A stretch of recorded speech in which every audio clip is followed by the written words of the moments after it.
Hello, hi, how are you guys doing? I thought it would be good to start with a little bit of an introduction video because, it's like, who is she? What is she doing? How long has she been in this space? So, I am actually right now a part time liquor rep as well as a server. I've been a server for over a decade. I've been a liquor rep for about a year and a half now, I would say, with African grown and source gin. We also have a vodka and a agave spirit. Yes, there is agave in Africa. So how did I get into craft cocktails? Is a really weird trajectory, but what will be will be. But it was post pandemic. I guess we're still in it, possibly. Who knows? So me and my friend were like, you know what? We don't have jobs right now. He just moved like near Smith Street.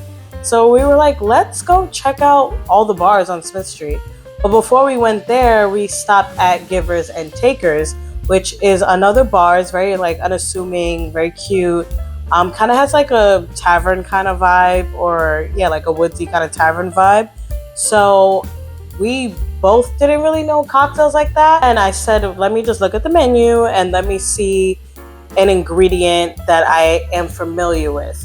So I looked at the menu and I saw the paper plane, which is a classic cocktail, but I didn't know that. I was like, yeah, there's Aperol in it. It's going to be delicious. So I ordered a paper plane and it was delicious. So it's Amaro, Nonino, bourbon, Aperol, and I believe it's lemon juice.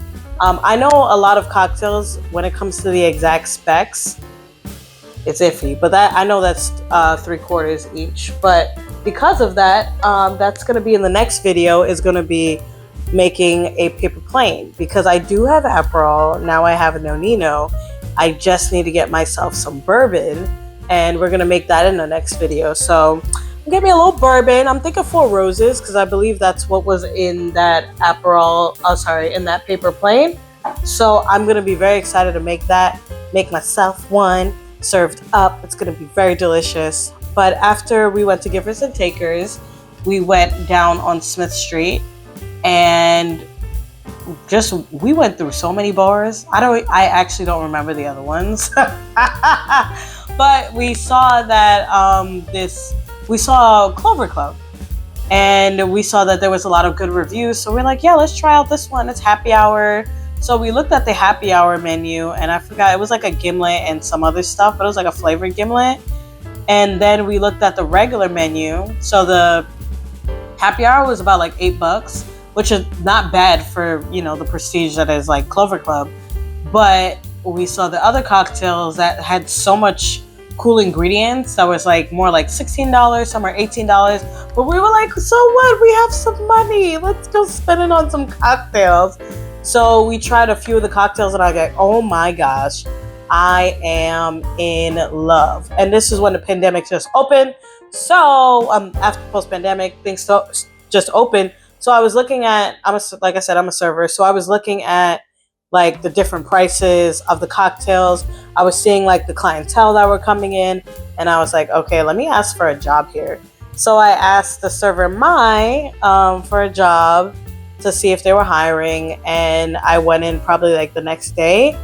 And Christine, who was one of the owners, she saw on my resume that I went to LaGuardia High School, and she was like, oh, we have so many LaGuardia graduates from here. You're in.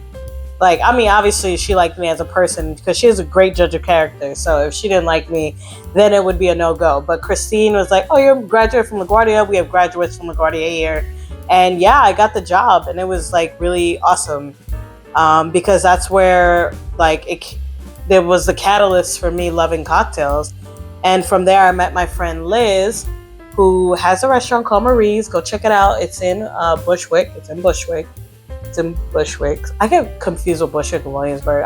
It's the same to me. But yes, it's in Bushwick. And from there, she worked as a distributor for Wineville for a bit. So that's how I got my job, working with Spearhead Spirits, which are all these African grown and sourced spirits. So yeah, from there, I've just been going into off-premise liquor stores. I've been going into bars. I've been trying cocktails. I've been meeting like really cool people. But like Clover Club was really like the heart of how I really started understanding the complexities of cocktails, because Christine told me, she was like, listen, if somebody doesn't know what they want, you ask them like, what's their flavor profile? Like, is it spirit forward? Is it, do you want something more stirred? Do you want something served up on the rocks? And just talking to the bartenders who are always willing to like embark on some knowledge and tell you about some cool cocktails, and going to some of their events at the same time. So it's just really amazing, and I love that cocktails really make a difference to how alcohol is viewed. I know every time we think liquor, we're like alcoholism, but I think that when it comes to craft cocktails, it's really cool that how much inspiration can come from it, from people from different backgrounds and different viewpoints and different palates, how they can make different cocktails. Like, I don't like Fernet Branca. I bet I touched the mic. I don't like Fernet like that, but I know that people really do love Fernet. But there was a cocktail I tried at Maison Premier that one is Williamsburg. That one is not Bushwick. So they were at Maison Premier, and it had like Taylor port, it had Scotch, which I'm not very big fan on Scotch, and it had Fernet, and I was kind of nervous. I was kind of nervous to have it because it was Fernet, but the guy was like, "You barely taste the Fernet. It's just to give it a nice complex flavor," and it sure did. It sure did. Sorry, I'm like confused on whether it's my fabric of my shirt touching my neck, and I'm like, oh my gosh, what if the mic is like rubbing on everything? But it's not, it's just me. And also I'm getting over like a little bit of a cold. Plus I did like karaoke for my best friend's birthday. I came off of like drinking for 3 days in a row, and that's not good. It was a lot of festivities, but I'm cleansing now. I'm cleansing, drinking a lot of water. We're good, but I'm still gonna do the paper plane for the next one. So yeah, I'm at the beginning of my cocktail journey. I'm learning specs on things. I'm here to share with you guys. I also want to help, just like at Clover Club, how I was taught to like guide people through their palates and what they might be good with.